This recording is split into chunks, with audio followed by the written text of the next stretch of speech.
মায়ের কাছে যাচ্ছি। তো এটা হচ্ছে গত ২-৩ দিন আগের ভিডিও। মায়ের কাছে যেতে কার না ভালো লাগে বলেন? মায়ের কাছে যাওয়া, মায়ের কাছে থাকা, মায়ের কাছে খাওয়া, যতই থাকি না কেন সেটা কিন্তু মন ভরে না। মনে চায় যে আরও থাকি। আসলে এটা অনেকে বোঝে না। তবুও আমি ঢাকায় পৌঁছে গেলাম।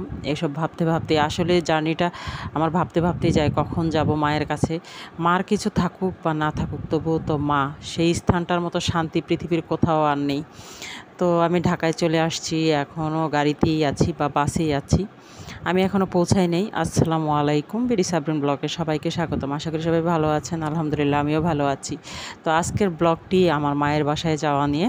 তো আমি এবং আমার মেয়ে যাচ্ছি। আমি আসলে একটা কাজেই গিয়েছিলাম। আমার একটা কাজ ছিল, সে কারণে আমার ঢাকাতে হঠাৎ করে যাওয়া। তো হঠাৎ করে যাওয়া নিয়েই আমি ভাবলাম যে একটু ভিডিও করি, আপনাদের সাথে শেয়ার করি। আর আমার ভাইয়ের ছেলের জন্মদিন ছিল। তো সব মিলে আলহামদুলিল্লাহ সময়টা খুব বেশ ভালো কেটেছে। ছিলাম যেহেতু একদিনের মধ্যে অনেক বেশি আনন্দ পেয়েছি আমি। আর এটা হচ্ছে সংসদ ভবনের রাস্তা। তো এই রাস্তাটা আসলে এত পরিচিত, এত ভালো লাগে, মন ছুঁয়ে যায়। আসলে কত দিন যে এইখানে হেঁটেছি, কত যে হেঁটেছি, সেই সব মনে পড়লে খুব কষ্ট লাগে। এখন আসলে হঠাৎ অনেক দিন পর যখন দেখি তখন মনে হয় কি আমি এইখানে নতুন। সব কিছুই আছে, আমি হয়তোবা এখানে নতুন বা আমি এখানে নেই। তো যে ভাইয়ের ছেলের জন্মদিন ছিল, তো জন্মদিনের জন্য আমি চলে গেলাম এখানে বেস্ট বাইতে। দেখি ওর জন্য কিছু নেওয়া দরকার বা কী নেওয়া যায়। তো যেহেতু আমি একটু ঘুরতে আসছি তাই একটু ব্লগ করা। আর এটা ছিল ফার্মগেট। তো ফার্মগেট বেস্ট বাইতে ঘুরে আমি দেখলাম এবং ভিডিও করলাম, আপনাদের জন্য শেয়ার করলাম। আসলে এখানে সচরাচর আমার যাওয়া হয়, যে ঢাকা গেলেই আমার যাওয়া হয়। আর এই সবটাতে এত সুন্দর জিনিস, সব কিছুই পছন্দ। কোনটা না, তো মেয়ের জন্য আমি একটা ওয়াটার পট নেব ভাবছিলাম, কিন্তু আমার তো পছন্দ হয়, কিন্তু আমি জানতাম যে ওর পছন্দ হবে না, তাই আসলে আমি আর নেওয়া হলো না। আসলে ঘুরে দেখছিলাম সব কিছুই এত কালারফুল, এত সুন্দর। মানে সংসারের টুকিটাকি সব কিছুই পছন্দ। এই জিনিসটা বেশি ভালো লেগেছে আমার, গাছে পানি দেওয়ার জন্য। তো আমি ট্রাই করব, এখানে খুঁজবো, এখানে না পেলে আমি ঢাকা আবার গেলে আমি নিয়ে আসবো। প্রতিটা বাচ্চাদের জিনিসের কোনো মানে কমতি নেই। সব আইটেমই মনে হয় কি যে প্রয়োজনীয় বা বাচ্চাদের জন্য দেখলেই পছন্দ হয়ে যায়।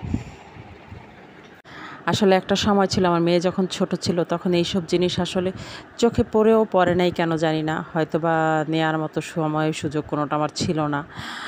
সেসব অন্য কাহিনী, কোনো একদিন হয়তো আপনাদের সাথে শেয়ার করব।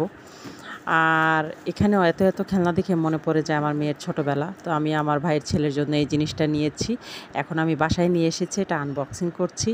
আর আমি জানি ও খুব খুশি হবে, এটা ওর খুব পছন্দের একটা জিনিস। তো আপনারা দেখেই ফেলেছেন এটা কি, এটা একটা ছোট্ট একটা বাইসাইকেল। তো ওর বয়স যেহেতু মাত্র 2 বছর, তো সেই অনুযায়ী আমি এই বাইসাইকেলটা দেওয়ার চেষ্টা করেছি। দেখেছি ওর কাছে আসলে ও এটা পেয়ে আনন্দ পাবে। তো আরও অনেক গিফট ছিল, অনেক আয়োজন ছিল। সব কিছু আসলে এক ভিডিওতে শেয়ার করা সম্ভব না।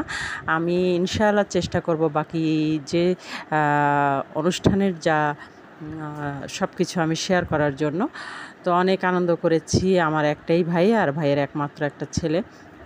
সাধ্যের মধ্যে আসলে চেষ্টা করি আমরা সবাই একটু আনন্দ ভাগাভাগি করে নেওয়ার জন্য। আমি যে অনেক বড়লোক, অনেক টাকা পয়সা আছে বা আমার বাবার বাড়ির আছে, এটা আসলে না, কিন্তু আমাদের মন আছে। আমরা যতটুকু সম্ভব অতটুকুর মধ্যেই, মানে সাধ্যের মধ্যে আমরা সবাই চেষ্টা করি সবাই মিলে একটা ভালো সময় কাটানোর জন্য। আলহামদুলিল্লাহ এভাবেই যেন জীবনটা পার করতে পারি, সবাইকে নিয়ে ভালো থাকতে পারি। তো আসলে সব জায়গায় সে ভালো থাকাটা সম্ভব হয় না, সবাই সেভাবে আসলে ভালো থাকাটা পছন্দ করে না। টাকা পয়সা থাকলেই যে ভালো থাকা যায়, শান্তিতে সুখে থাকা যায়, এটা ভুল কথা। সবাইকে নিয়ে ভালো থাকার মধ্যেও একটা শান্তি আছে, সুখ আছে। তো আমি সব কিছু আসলে প্যাকেটগুলো একেবারে ইনটেক করা ছিল, তো আসলে এটা জয়েন দিয়ে আমি নিয়ে এসেছি। এখন ইনটেকগুলো মানে কাগজগুলো সরিয়ে দিচ্ছি। সরিয়ে দেওয়ার পরে ওকে এখানে বসতে দেবো। ও তো বসার জন্য পাগল, খুব লাফালাফি করছে। আসলে সেগুলো যদি ভিডিও করা যেত তাহলে দেখতেন যে কী করছে। আমি খুব কষ্ট হয়েছে যে প্যাকেটটা আনবক্সিং করতে, ওকে সামলিয়ে রেখে। তো ওকে তো কেউ না কেউ ধরে রাখছে, আমি এখানে এই প্যাকেটটা খুলতেছি। তো আমার ভিডিওগুলো ভালো লাগলে অবশ্যই লাইক, কমেন্ট এবং শেয়ার করে দেবেন। আমাকে অনেক সাপোর্ট করবেন। আপনাদের সাপোর্টে এবং আল্লাহর রহমতে আমি এই পর্যন্ত এসেছি। আমি আরও এগিয়ে যেতে চাই। আপনারা অবশ্যই আমাকে সাপোর্ট করবেন। এই যে আমার ভাইয়ের ছেলে বসে গেছে, সবাই মাশাআল্লাহ বলবেন।